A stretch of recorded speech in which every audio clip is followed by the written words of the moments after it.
আজ আমি এমন লখাই আমার সকাল 10টার সময় স্কুলে গেছে, তাই অবসর হতে চললো, কই লখাই তো আমার এখনো ফিরে এলো না। ওরে হতভাগ্য সন্তান আমার, তুই তো জানিস বাবা, তোকে না দেখলে আমি এক মুহূর্তে স্থির হয়ে থাকতে পারি না। কেন রে হতভাগ্য সন্তান, আজকের দিনে এই হতভাগীকে দুঃখ দেবার জন্য কোথায় রয়েছিস লখাই? আরে কতক্ষণ এমনি ভাবে তোর জন্য আমি বাটি ভরা দুঃখ নিয়ে এসে কত বাণী চেয়ে থাকবো।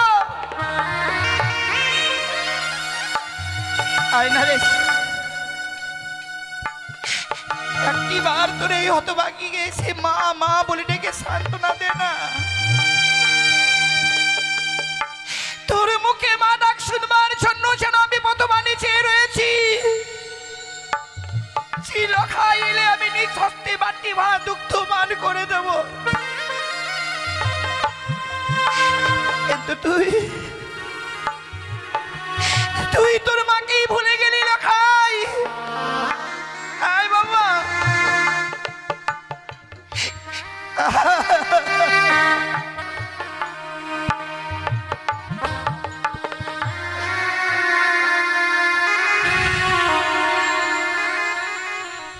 ও কোথায় গেলি রে?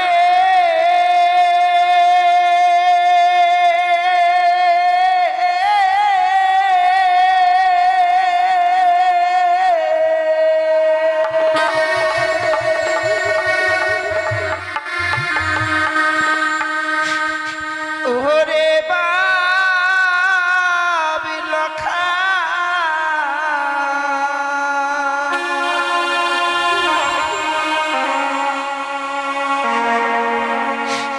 একেবারে মা বলে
আমি ভাষা নামসা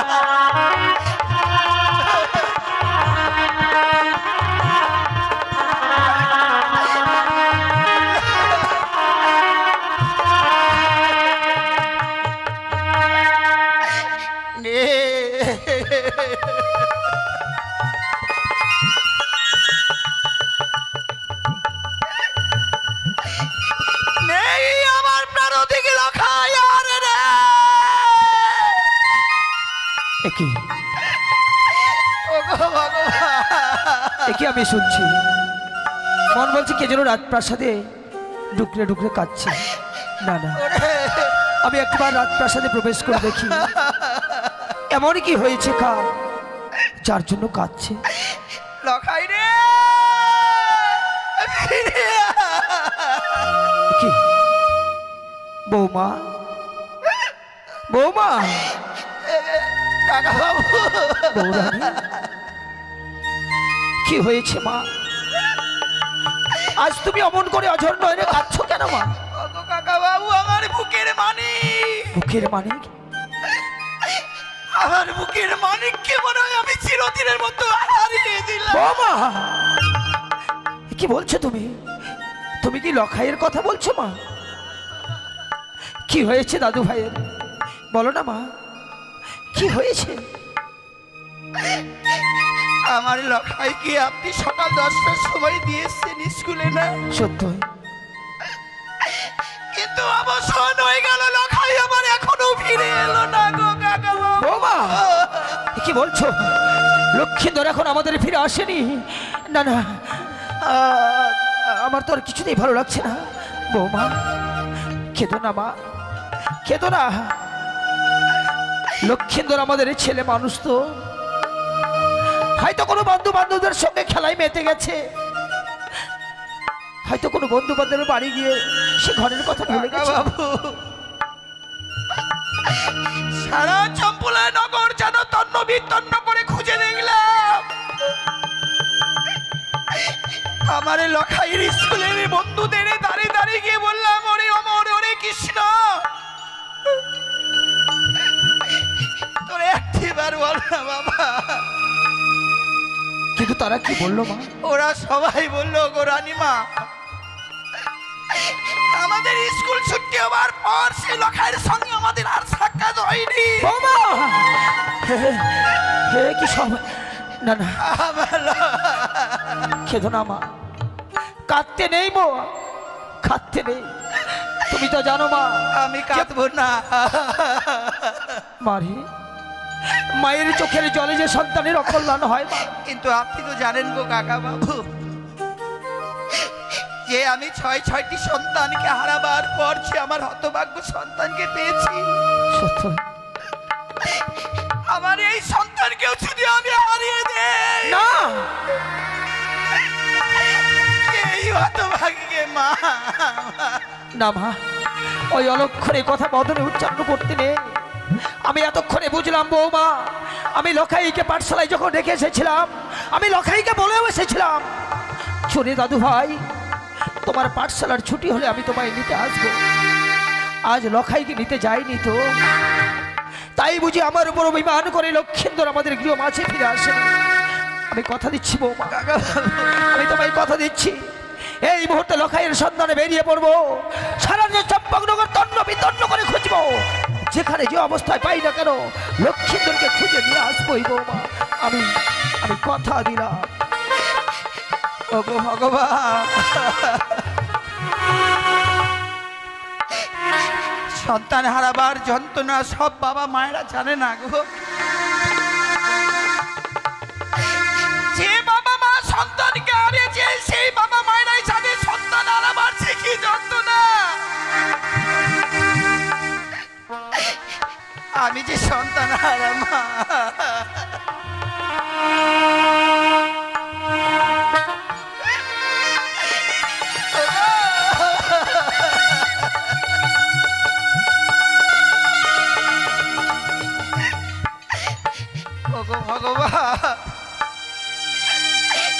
তোমার কাছে আমার এই কামনাই রইল গো ভগবান, যত দুঃখ দেবে তুমি এই হতভাগীকে দুঃখ দাও। আমার মতো কোনো বাবা মায়ের কোল শূন্য করে দিও না।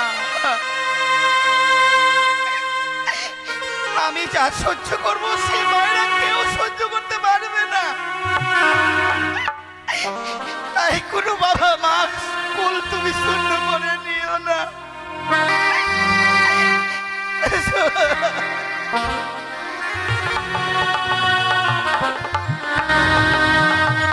অনেকক্ষণ হলো গোসা মন্দিরে প্রবেশ করেছি, তবে কি আমাকে নিয়ে যাওয়ার জন্য গোসা মন্দিরে কেউ আসবে না? না না না, আর কিছুক্ষণ অপেক্ষা করি, দেখি আমাকে নিয়ে যাওয়ার জন্য ওই রাজপ্রাসাদ থেকে কেউ আসে কিনা এই গোসা মন্দিরে। দাদু ভাই,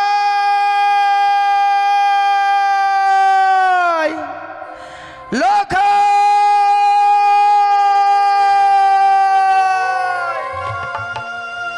নেই।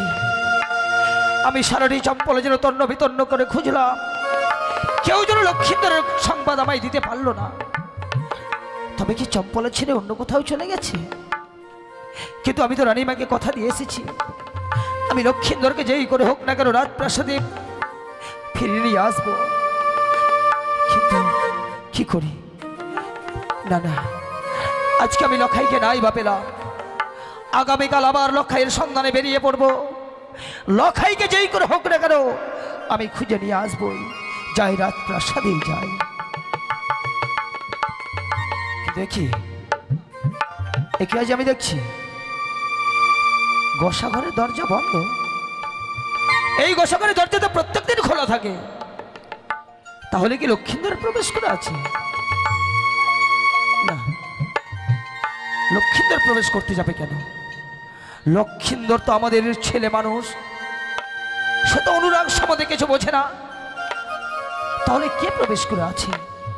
না না, তবু আমি ডেকে দেখবো কে এই গোসাগরে প্রবেশ করে আছে। বলি কে কে এই গোসাগরে প্রবেশ করে আছো? এই তো মনে হচ্ছে মন্ত্রী দাদুর কণ্ঠস্বর। এই মুহূর্তে আমি সাড়া দেবো। কে? দাদু নাকি? লখাই, হরি লখাই, তুমি এ কি করেছো ভাই?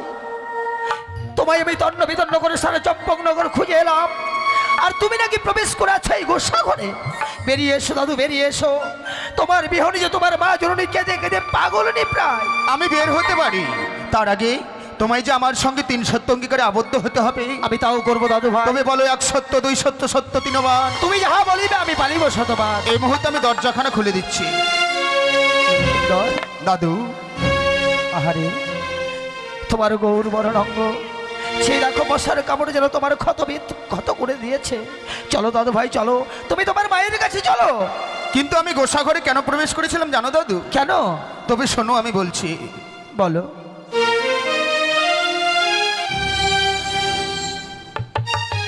ওই না শোনো শোনো ও গো দাদু, ও গো দাদু, বলো বলো। আমি বলি যে তোমার, আরে কি? ওই আমি স্কুলেতে আর যাবো না গো দাদু, তুমি জানাবে পিতারে। হ্যাঁ, আমি স্কুলেতে আর যাব না গো দাদু, জানাবে পিতারে। আমি ওই স্কুলে আর যাব না।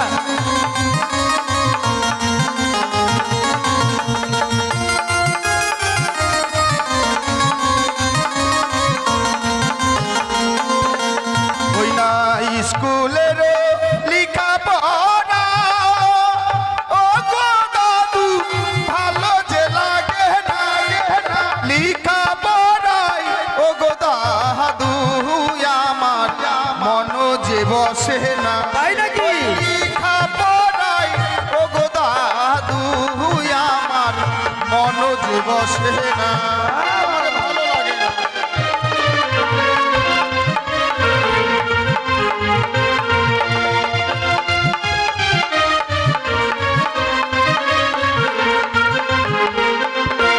দাদু ভাই বলো দাদু। ছেলে মানসিকতা করতে নেই রে। কেন জানো, তোমার এখন লেখাপড়া করার বয়স, আর এই বয়সে তুমি লেখাপড়া করবে না, আমাকে যে ভালো লাগে না। তোর লেখাপড়া ছেড়ে দিয়ে কি করবে? আমি কি করব জানো? কি? লেখাপড়া ছেড়ে দাদু, ও গো দাদু, বিয়ে যা। হারামজাদা, বিয়ে করব? আমি বিয়ে করব।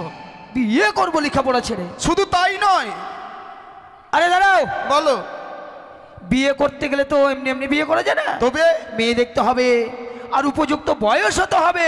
উপযুক্ত বয়স হলেই বিয়ে দেবে। না না, আমি বিয়ে করব। আর বিয়ে যদি না দাও কি করবো জানো? কি করবে? আমি বিয়ে যে করি, বিয়ে যদি না দাও দাদু গো, আমি প্রাণে মারা যাব। যাও যাও। বিয়ে যদি না দাও দাদু গো, আমি প্রাণে মারা যাব। ও দাদু, ও দাদু।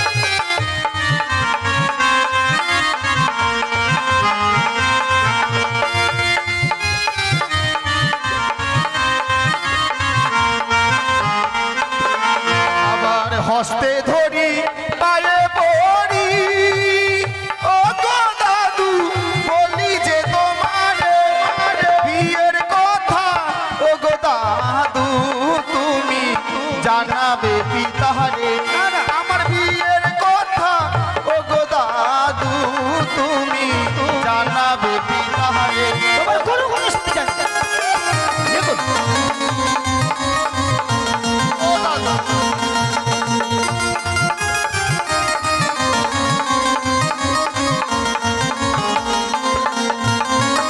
আমি বিয়ে করব, বিয়ে করব, বিয়ে করব, বিয়ে করব। আরে বিয়ে যে করেছে অকালে সে মরেছে। তার হ্যাঁ। তার মানে বিয়ে করলেই জীবন শেষ? তাই নাকি? সেই জন্য মনে হয় তুমি বিয়ে করো না। না। তুমি বিয়ে করোনি বলে আমিও বিয়ে করব না। কেন? শোনো দাদু, তুমি কি ভুলে গেছো আমার সঙ্গে তুমি 3 সত্য অঙ্গীকার আবদ্ধ করেছো? কি? সত্যি তো, সত্যি তো ভাই। আর যদি আমার বিয়ের কথা পিতার কাছে গিয়ে এই 1 সপ্তাহের মধ্যে যদি আমার বিয়ের ব্যবস্থা না করো, আমি কি করব জানো? কি করবে? ওই দেখা যায় সুন্দর সরমুখে একটি নদী, সেই নদীতে গিয়ে আমার এই সুন্দর প্রার্থনা আমি বিসর্জন দেব।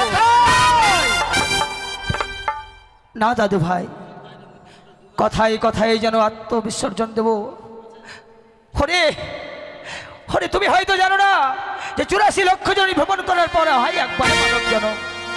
মানব জনম পেয়ে কেউ কখনো আত্মহত্যা করতে নেই। তবে যদি তাই হয়, এই মুহূর্তে বিয়ের কথা গিয়ে বলো আমার পিতাকে, আর আমি ততক্ষণই যাই মায়ের সঙ্গে দেখা করে আসছি। নাবালক লখায়, যার মুখ থেকে এখনো দুধের গন্ধ যায়নি, সে লক্ষিন্দর বিয়ের জন্য বিচলিত হয়ে গেছে। কিন্তু আমি তো অঙ্গীকারে আবদ্ধ।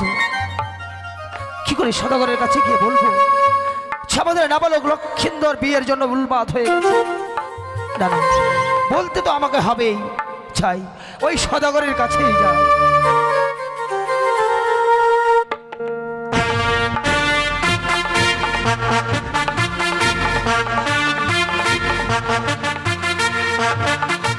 আজ আমার কি আনন্দ! পুত্র লক্ষ্মীন্দর পাঠশালায় লেখাপড়া করছে, সে উচ্চ শিক্ষায় শিক্ষিত হবে, আমারই অবর্তমানে রাজ সিংহাসনে বসে সে রাজ্য পরিচালনা করবে, আর গর্বে আমার মুক্ত ভরে ভরে উঠবে। কিন্তু লক্ষ্মীন্দর সে কতদূর শিক্ষা অর্জন করেছে আমার জানা নেই। মন্ত্রী মহাশয় এলাই আমি সব শুনে নেব। ব্যর্থ হয়ে গেলে চাঁদ, ব্যর্থ হয়ে গেল তোমার বুক ভরা আশা। মন্ত্রী কাকে আপনি কি বলছেন? আচ্ছা, আমার আশা ব্যর্থ হয়ে গেল? সত্যি এ আপনি কি বলছেন মন্ত্রী কাকা? কি বলবো চাঁদ, যে কথা বলতে এলাম বলতে গিয়েও যেন আমার জিহ্বাখানা আড়ষ্ট হয়ে যায়। মন্ত্রী কাকা! হ্যাঁ চাঁদ, আমার কণ্ঠ যেন কম্পিত হয়। হে আপনি কি বলছেন? তাই তুমি যদি আমায় একটিবারে অভয় প্রদান দাও, আমি নির্ভয়ে সবকিছু কথা বলতে পারি। মন্ত্রী কাকা, যে কথা বলবার জন্য আপনি ছুটে এসেছেন, সে কথা বলবার পূর্বেই আপনি আমার কাছে অভয় চাইছেন। অনুমতি তো দিতেই হবে। আপনি আমার পিতৃ সম, আপনাকে আমি অনুমতি দিলাম। বেশ, আপনি বলুন। তবে শোনো চাঁদ, আমাদের লক্ষ্মীন্দর লক্ষিন্দর হ্যাঁ হ্যাঁ লক্ষিন্দর। লক্ষিন্দরের কি হয়েছে মন্দিকা? পাঠশালা থেকে আজ কিলো মাঝে ফিরে আসছে। লক্ষিন্দর এখনো পাঠশালা থেকে রাজপ্রাসাদে ফিরে আসেনি, আর আপনারা সবাই এখনো স্থির চিন্তা দাঁড়িয়ে আছেন মন্দিকা। আচ্ছা, স্ত্রী হয়ে কি থাকতে পারি? লক্ষিন্দরের সন্ধানে বেরিয়ে পড়ে দেখি লক্ষিন্দর আমাদের প্রবেশ করেছে ওই নোংরা গোসা ঘরে। মন্দিকা আচ্ছা, লক্ষিন্দর গোসাগরে প্রবেশ করেছে এ আজ আমি শুনেছি। যদি আমার চম্পকী নগরের প্রজাগণ শোনে, সবাই আঙুল দেখিয়ে তিরস্কার করে বলবে ওই চলে যাচ্ছে চা, নিজের পুত্রের অভাব মিটাতে পারেনি বলেই লক্ষিন্দর আজ ওই কোষাঘরে প্রবেশ করেছে। বলুন তো মন্ত্রীকাকা, লক্ষিন্দরে এমন কিছু অভাব রহিয়াছে যার জন্য লক্ষিন্দর ওই গোসা ঘরে প্রবেশ করেছে? শুনবে চাঁদ, ওই অভাবের কথা যদি একবার কর্ণে শ্রবণ করো, শ্রবণ করার সাথে সাথে সারা আকাশটা যেন মস্তিষ্কে ভেঙে পড়বে, পদস্থল থেকে যে বিন্দু বিন্দু করে মাটি সরে যাবে। আপনি কি বলছেন? আচ্ছা, কিন্তু বুঝি আমায় শুনতেই হবে মন্ত্রীকাকা, শোন। আমি যে লক্ষিন্দরের পিতা। লক্ষিন্দর আমার হাতে হাত রেখে ত্রিশূল অঙ্গীকার করে আবদ্ধ করে বলেছে, ওগো দাদু ভাই, আমি আর আমাদের ওই গ্রাম্য পাঠশালায় যাব না, আমি আর লেখাপড়া করবো না। লেখাপড়া ছেড়ে ছলে বলে কায়দা কৌশলে যেই করে হোক না কেন এক সপ্তাহের মধ্যে আমি বিয়ে করতে চাই। লক্ষিন্দর বিয়ে করবে? আচ্ছা, আর বিয়ে করবে যার জন্য গোসাগরে প্রবেশ করেছে? আচ্ছা, আপনি আমার সঙ্গেও রহস্য করছেন মন্ত্রীকাকা। রহস্য? লক্ষিন্দর মনে নাবালক সন্তান, যার মুখ থেকে এখনো দুধের গন্ধ যায়নি, সেই নাবালক সন্তান বিয়ের জন্য বিচলিত, এ কথা আমায় বিশ্বাস করতে হবে মন্ত্রীকাকা। আচ্ছা, কিন্তু এরপরেও যদি আমি বলি তোমার ওই দুধের নামানো লখাই বিয়ের জন্য বিচলিত হয়ে গেছে। লক্ষিন্দর বিয়ের জন্য বিচলিত হয়নি, তাহলে লক্ষিন্দরের বিয়ে দেবার জন্য আপনি বিচলিত হয়েছে। আপনি চাইছেন আমি যেন লক্ষিন্দরের বিয়ে দিই। এর পূর্বে 6 সন্তানের বিয়ে দিয়েছিলাম আপনার চুক্তি মতো, তাই বুঝি আজ আমি 6 সন্তানকে হারিয়ে ফেলেছি। আপনি চাইছেন আমি যেন লক্ষিন্দরকে হারিয়ে ফেলি। আপনি একজন প্রতারক, একজন মিথ্যেবাদী। ঠক প্রতারক মিথ্যেবাদীর স্থান পবিত্র রাজপ্রাসাদে হতে পারে না। এই মুহূর্তেই এই রাজপ্রাসাদ থেকে আপনি বেরিয়ে যান।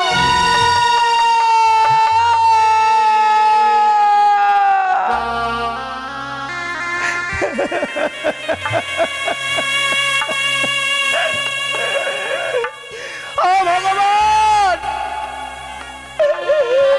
তুমি আমায় এর পূর্বে মৃত্যু দিলে না কেন? এই কথা শুনবার জন্যই বুঝি তুমি আমায় বাঁচিয়ে রেখেছি।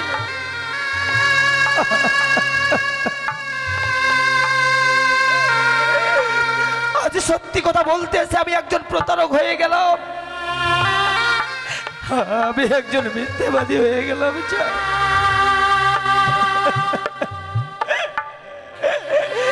তুমি ঠিক বলেছ, যাদের মুখপানে চেয়ে আমি বিবাহটুকু করলাম না, আমার বিষয় বাসনা আশা সবকিছু বিসর্জন দিলাম তোমার এই রাজপ্রাসাদে। আর আজকের দিনে আমি তোমার কাছে একজন প্রতারক হয়ে গেলাম। সত্যি তো, ঠক মিথ্যেবাদীর আশ্রয় তো রাজপ্রাসাদে নয়। ভালোই হলো চাঁদ, যদি আমি অবসর পেয়ে গেলাম, যদি আমি অবসর পেয়ে গেলাম চাঁদ, আমি চলেই যাব। রইল তোমার হাজার হাজার প্রজাবৃন্দ, রইল তোমার সাজানো রাজপ্রাসাদ। এই রাজপ্রাসাদ পরিত্যাগ করে আমি চিরতরে বিদায় নিলাম। দাঁড়ান, ও আমায় পিছু ডাকলে চাঁদ? আমি বুঝেছি আমায় কেন ডাকলে।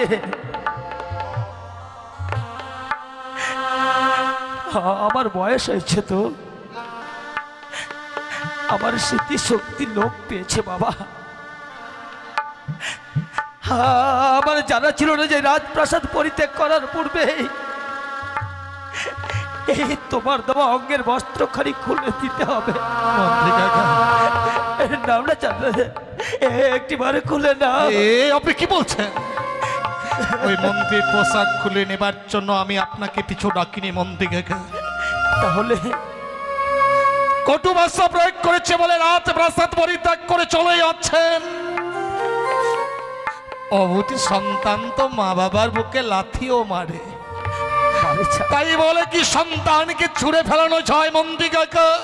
আচ্ছা, আপনি আমার পিতার আমল থেকে মন্ত্রিত্ব করে এসেছেন। আমার পিতার অবর্তমানে আমি আপনাকে আমার পিতৃআসনে বসিয়েছি। সত্যই অবুঝ সন্তান আমি করিয়াছি মহাভুল। আপনি পিতৃজ্ঞানে আমায় ক্ষমা করুন। চাঁদ, না বাবা, তোমার স্থান তো আমার পায়ে নয়, আমার এই ছোট্ট কোমল হৃদয়ে। যেদিন তোমার পিতা ইহলোক হইতে পরলোকে যায়, ওই মৃত্যু শয্যায় সজ্জিত হয়ে হাতে হাত রেখে আমায় বলেছিল, মন্ত্রী মহাশয়, আমারই অবর্তমানে আমার চাঁদকে তুমি দেখো, ওর সুখে দুঃখে পাশে থেকো। তাই তো তোমার পিতার কথা রক্ষার্থে আজও তুমি আমি হৃদয়ে রেখেছি চাঁদ। মন্ত্রী কাকা, আমি তো তোমায় পূর্বেই ক্ষমা করেছি। লক্ষ্মীন্দরের বিয়ের কথাটা শুনবার পর আমি কেন বিচলিত হয়েছিলাম? কেন চাঁদ? আপনি লক্ষ্মীন্দরকে পাঠশালায় ভর্তি করেছিলেন। সত্য, লক্ষ্মীন্দর প্রত্যহ পাঠশালা যেত আসতো। একদিন সে পাঠশালা থেকে ফিরে এসে আমায় বলছে, পিতা গো, আমি আর পাঠশালায় যাব না। আমি জিজ্ঞাসা করলাম, কেন রে? সবে তোর এই পাঠশালায় লেখা পড়া করবার বয়স, এই বয়সে পাঠশালায় যাবি না কেন? লক্ষ্মীন্দর যেন আদো আদো কণ্ঠেশ্বরে কাঁদতে কাঁদতে আমায় বলল, জানো পিতা, আমি যখন পাঠশালা থেকে ফিরে আসি, ওই পথ মাঝে ধাত্রী মা যেন আমায় বক্ষে চড়িয়ে ধরে কাঁদে। আমি ভাবলাম লক্ষ্মীন্দরের প্রতি ধাত্রীমার কোন লোভ লালসা রয়েছে, তাই লক্ষ্মীন্দরকে সে বক্ষে চড়িয়ে ধরে কাঁদে। আমি আদেশ করলাম, ধাত্রীমাকে অনায়ন করো রাজপ্রাসাদে। রাজপ্রাসাদে যখন ধাত্রীমাকে অনায়ন করা হয়, আমি জিজ্ঞাসা করলাম, বলো তো ধাত্রীমা, এমন কি অভিপ্রায় তুমি লক্ষ্মীন্দরকে পক্ষে চড়িয়ে ধরে কাঁদো? ধাত্রীমা যেন বলতে নারাজ। আমি ক্রোধে ব্যত্যাঘাতের আদেশ করলাম, আর ধাত্রীমা ব্যত্যাঘাত সহ্য করতে না পেরে আমার পা চড়িয়ে ধরে কাঁদতে কাঁদতে বলল, জানেন সওদাগর মহাশয়, 12 বছরের মধ্যে লক্ষ্মীন্দরে বিবাহ দিলে বিবাহ নিশ্চিতে নাকি কালকে উঠে বিশোধর সব আসর করে লক্ষ্মীন্দরকে ধ্বংস। আর সে কথা বলতে বলতে ধাত্রীমা যেন শিলায় পরিণত হলো। শিলাস্তূপ এখন রাখা আছে চণ্ডী মন্দিরের সম্মুখে। যতবার রাজকার্য সমর্পণ করে চণ্ডী মন্দিরের সামনে গিয়ে দাঁড়ায়, যেন ধাত্রী দুলালী সেই দাইমার কণ্ঠেশ্বর আজও করণে ভেসে আসে, যেন লক্ষ্মীন্দরের জন্য ধাত্রীমা আজও কাঁদে। সব জেনে শুনে আমি কি করে লক্ষ্মীন্দরের বিয়ে দেবো আপনি বলতে পারেন? তাই তো চাঁদ, কোনো মতেই সম্ভব নয়। না না, লক্ষ্মীন্দরের বিয়ের কথা বিস্মরণ করাবো এমন কোনো যুক্তি আপনার কাছে নেই মন্ত্রী কাকা? নেই, কোনো যুক্তি নেই। তবে কি লক্ষ্মীন্দরকে আমি মানুষের মতো মানুষ করতে পারবো না? আমার কাছে যদি যুক্তি থাকতো চাঁদ, আমি সেই যুক্তি পূর্বেই প্রয়োগ করতাম। কিন্তু পেয়ে গেছি। পেয়েছেন? হ্যাঁ, লক্ষ্মীন্দরকে বিয়ের কথা ভুলানোর উপযুক্ত। মন্ত্রী কাকা, হ্যাঁ বলুন মন্ত্রী কাকা, বলুন এমন কি চুক্তি অনুসারে লক্ষ্মীন্দরের আমরা বিয়ের কথা বিস্মরণ করাবো? পায়রা। পায়রা? হ্যাঁ, তবে এই সাধারণ পায়রা নয়। কোন পায়রার কথা বলছেন? স্বর্ণগিরিবাজ পায়রা। সে কি? হ্যাঁ, আমি একদিন গেছিলাম সেই ওড়িশার কটক শহরে, সেখানে দেখেছিলাম এক স্বর্ণগিরিবাজ পায়রা, যে পায়রা কথা বলতে পারে। মন্ত্রী কাকা, হ্যাঁ, আমার মন বলছে দাদু ভাই, আমাদের বয়স নবীন ছেলে মানুষ, তার হাতে যদি ওই স্বর্ণগিরিবাজ পায়রা দেওয়া যায়, ওই পায়রার সাথে কেউ কথা বলবে আর আমাদের নবলক্ষ বাগানে খেলাধুলা করবে। করতে করতে সে বিয়ের কথা বিস্মরণ হয়ে যাবে। সত্যই যদি তাই হয় মন্ত্রী কাকা, তাহলে আর বিলম্ব নয়, এই মুহূর্তেই সেই গিরিবাজ পায়রানয়ন করতে আপনি ছুটে যাবেন উড়িষ্যার কটক শহর।